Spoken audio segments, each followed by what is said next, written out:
The cold, hard reality of the Meridian Federal Courthouse in Liberty City was a weight you could feel in the stale air and the hushed, nervous murmurs. It was a place designed for judgment, but on this particular morning, it would become a stage for a silent, profound reckoning. The low, dragging scrape of steel against the polished stone floor announced his entrance, silencing the room more effectively than any gavel point. Two deputies escorted Elijah Vance, a tall, broad-shouldered black man, into the courtroom. His wrists were bound by cold steel, and the faint clink of the chains was a deliberate, humiliating soundtrack to his presence. The charge, read without ceremony by the bailiff, was obstruction of justice and resisting arrest.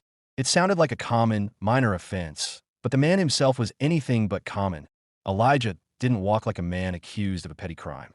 He carried his rumpled, yet neat, suit on a frame that spoke of quiet, disciplined endurance. Streaks of gray at his temples were not markers of simple age, but of survival under pressure. He sat down at the defense table with a deliberate calm, the shackles seemingly no more consequential than wristbands. He did not look at the awkward public defender beside him, nor did he look across the aisle. Across the room, Officer Julian Thorne, the young, clean-cut white officer who had overseen Elijah's arrest in Pioneer Park days earlier, leaned back, a faint, possessive smirk playing on his lips. His eyes tracked Elijah, the look of a hunter watching his caught prey. Thorne had boasted to his colleagues that Elijah was nothing more than an angry, over-the-mouth veteran who had interfered with a lawful police confrontation with a group of teenagers. It was a line meant to diminish and stereotype, but in this room, under the gaze of strangers, Thorne's pride looked brittle, almost forced. In the gallery, a few rows back, sat Eleanor Hayes, a veteran judicial oversight observer with a sharp eye and a scarlet shawl draped over her shoulders. She had witnessed countless trials, but the moment Elijah entered, her pen stilled. She recognized something in his posture, a deep, unyielding stillness, the kind of quiet authority she'd only ever seen in high-level, high-stakes military or diplomatic hearings. This man's silence held a weight that defied the accusation on the docket. Judge Helena Croft, a woman whose long tenure had seemingly leached the empathy from her expression, peered down at Elijah. "Mr. Vance," she inquired, her voice clipped and impatient, "will you be accepting representation today?" Elijah finally raised his gaze, not to the judge, not to Thorne, but to the national seal mounted above the bench, the eagle, the shield, and the inscription. When he finally spoke, his voice was low, steady, and perfectly clear, instantly commanding the attention of the entire room. "I came here to be judged," he said, "not to be defended." The words struck like a physical force. All chatter in the gallery ceased. Thorne's smirk vanished, replaced by a momentary flash of frustration and nervousness. He locked his jaw, staring down at his statement, waiting for Elijah to break, to rage, to give him the angry vet performance he had promised his colleagues. But Elijah just sat, his hands folded loosely, his breathing even. The prosecution droned through the opening statements, detailing Thorne's account. A hostile agitator, a man who refused to follow commands, who raised his arms as if to strike. There was no video, no body camera footage, only Thorne's polished testimony and the lukewarm corroboration of his partner, Officer Marcus Bell, who sat silently at the prosecution's table, his gaze unsettlingly distant. The more Thorne spoke, the more the discomfort in the room grew. His conviction did not align with the unyielding composure of the man sitting in chains. Eleanor Hayes felt the recognition tug harder at her memory. She had sat in countless classified review boards, watching men who carried the untold burdens of national decisions. Elijah Vance had that same silent gravity. During a brief pause, when the court reporter paused to adjust equipment, Eleanor Hayes stood up, her voice, firm and clear, cut through the quiet. "This isn't just a defendant," she announced, her silver head catching the overhead light. "This is Elijah Vance. And I ask, do any of you truly know who you chained here?" Judge Croft's face hardened. "Ms. Hayes, you are an observer, not a participant. Sit down." Eleanor didn't move. Her hands trembled, but her voice gained strength. "I have spent 30 years monitoring oversight hearings. I know the look of a man resisting justice. And I know the look of a man who has carried more for this country than most of us can measure. This isn't a petty arrest. This is a man being dragged in chains because someone mistook dignity for defiance." Thorne leaped to his feet. "Objection, Your Honor." This is completely out of order. The judge banged her gavel, but Eleanor pressed on, her eyes sweeping the room. Remove me then, but someone has to say it. This man's restraint speaks volumes. He is not a threat. He is a witness to a different kind of failure. Elijah's gaze finally flickered toward Eleanor, a brief, silent acknowledgement, like one sentinel spotting another on a dark night. The gallery stirred. Officer Bell leaned forward, a deep furrow in his brow, a memory stirring, a face from an old, high-security briefing coming into focus. Thorne, desperate to regain control, shouted. He was defiant, disrespectful, and unpredictable. He thinks the rules don't apply to him. Eleanor turned to him, her tone soft but devastating.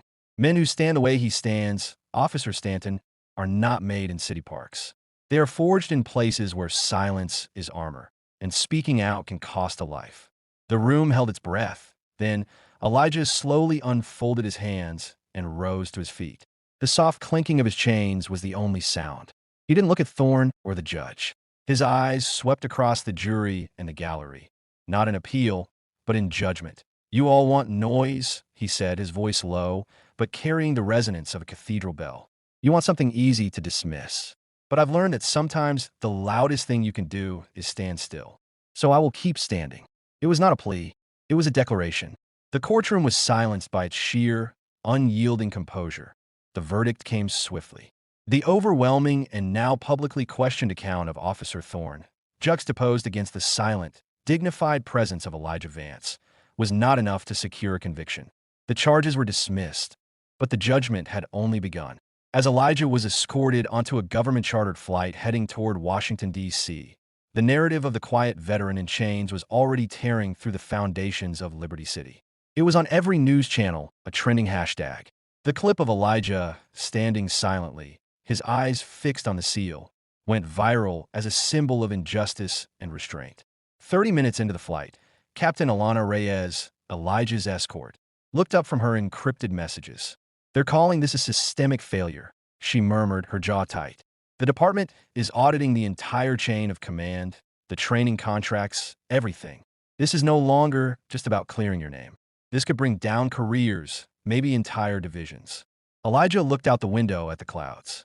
Let it, he replied, the two words as steady as the steel that had recently bound his hands. T-45 minutes, the turbulence began. News broke that a private contractor linked to Officer Thorne's department had deep financial ties to a major defense corporation headquartered in Liberty City. Within the hour, the corporation's stock plummeted and a senior executive resigned. The corporate earthquake, as one message on Alana's phone read, was swift and brutal.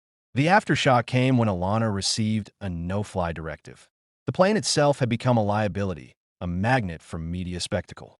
They were diverting to Andrews Air Force Base. They think putting you out of sight will cool this down, she told him.